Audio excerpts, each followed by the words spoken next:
Good morning, good evening, and wherever the sun may find you. My name is Walt, and this is Coffee and Concepts on Keystroke Medium. First things first, we have to talk about coffee.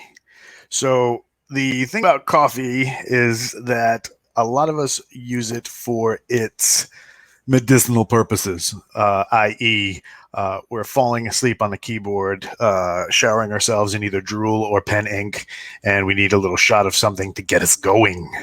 Well, that being said, not all coffees are created equally. So just remember that different blends of coffee may vary your mileage. And today we are talking about a few miles away from America, from a little place called Costa Rica. A Costa Rican blend coffee is, when you smell it, it's going to be sharp. It's going to be kind of almost like an orange or citrus smell. You're going to have like notes of like a little bit of sour at the end, but you're going to definitely get that citrus taste once you take a sip. It's good.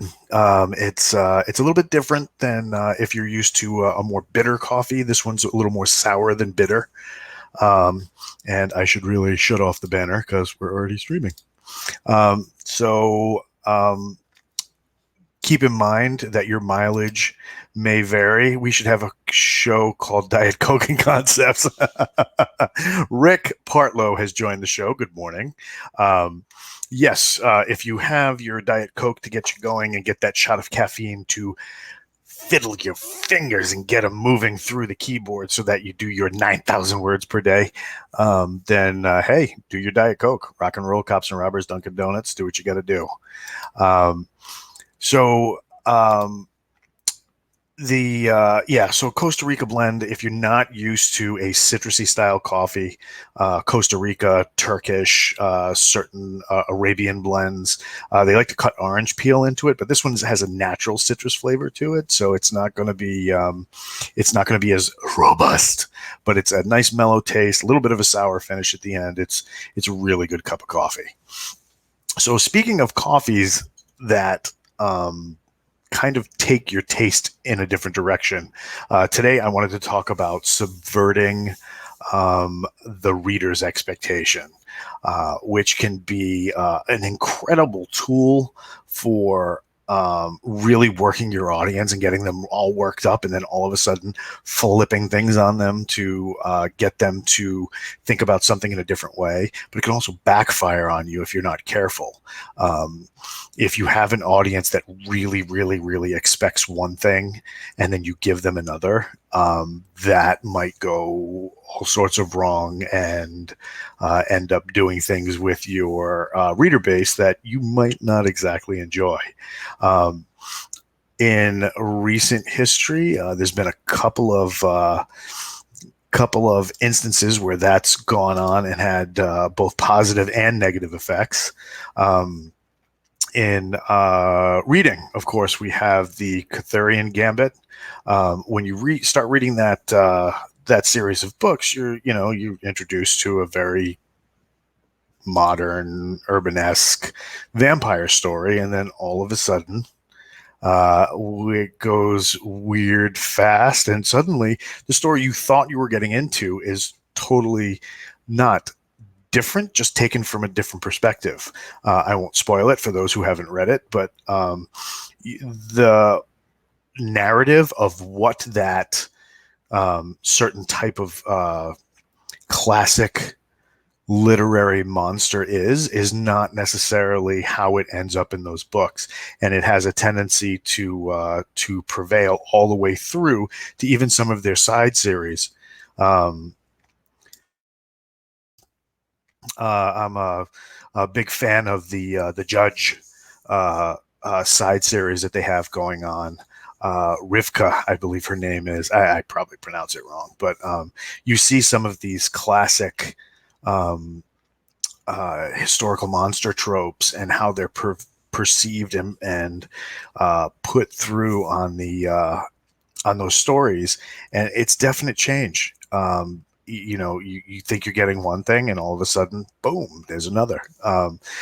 Rick Partlow in the chat on Facebook is saying, "Don't forget Last Jedi," which is a classic example of what you have in a very rabid fan base who expected a certain type of movie and then didn't get it.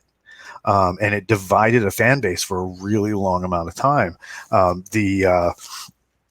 Everybody hoped that first scene between between a classic character and a new character would kind of bridge that gap and take the story in a direction that, would kind of bring closure or less of a gap to the characters as it went along. And instead, it not only divided them physically apart from each other, but also divided them in terms of their perceptions of what they wanted. Rey handing a lightsaber out to her hoped for mentor did not go the way it she thought it was going to, and definitely didn't go the way that the audience didn't expect it to. And there was a very vocal majority that fought back against that. And in fact, if you go to certain fan sites on places like Vimeo and not so much YouTube, because YouTube has bowed to the mouse and has, pretty much put a stomp on edits like that. But you can find some pretty interesting fan edits where The Last Jedi is almost watchable. You got to be careful when you're talking about subverting the reader's expectation. One instance where there was a huge payoff, obviously, I have a huge love for Galaxy's Edge and Jason Ansbach and Nick Cole's very impressive science fiction / military science fiction story. And in their second book, they took things a slightly different way, which took the reader out of the main story and then put them back into it. And then all of those characters started coalescing as the books went along, coming together and bringing their different narratives, weaving them into one story.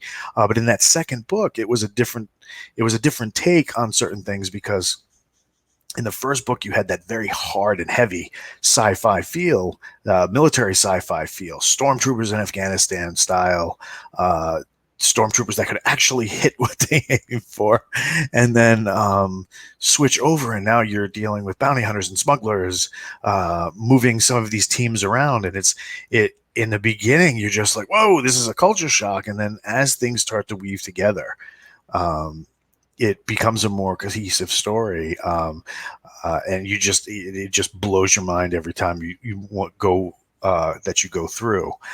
So, in closing, be careful on how you use. If you're a writer, be careful on how you use a subversion to alter your reader's perspective. If you're going to do it, make sure you have a way to make that pay off. So in the long run, you're not taking what readers are hoping for and then just trashing it and going in a different direction. If you're going to subvert a trope, or if you're going to subvert your story and subvert that reader expectation so that they are made a little bit uncomfortable, make sure to have that payoff. Make sure to weave the story back together toward what they were hoping, unless your original goal was to tip them out of the cart and take that story in the new direction. But so that at the end, they feel like they weren't cheated. Don't bring people into a military sci-fi story and then give them a burgeoning romance between two characters.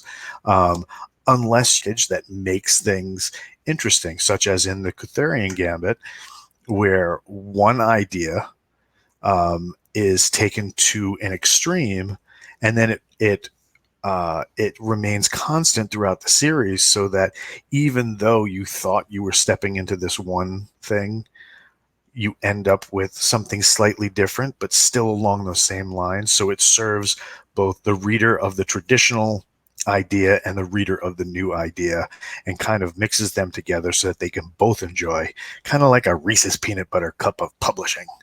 That being said, and now that I'm talking about candy right before I go to bed, I'm going to close this out. Hopefully, you guys have had a good time listening to me ramble for 10 minutes, and I really appreciate everybody coming out. Do not forget to check out Keystroke Medium on Facebook, where you can find all the different hosts of the various shows interact and talk publishing, reading, writing, and a little bit more. Monday nights, join Josh and Scott, Chuck, when they host a roundtable discussion, sometimes dragging in authors to talk about their properties on Keystroke Medium Live. Obviously, we're here on Tuesday morning talking coffee and concepts, and then Lauren and Kayleen on Thursday night with The Writer's Journey, where they take the different facets of publishing and kind of show how it operates, a little peek behind the curtain in the event that you want to lose your mind by writing something. This is Walt. This has been Coffee and Concepts. Subvert this. And I appreciate your time. Have a good morning, and we'll catch you next time.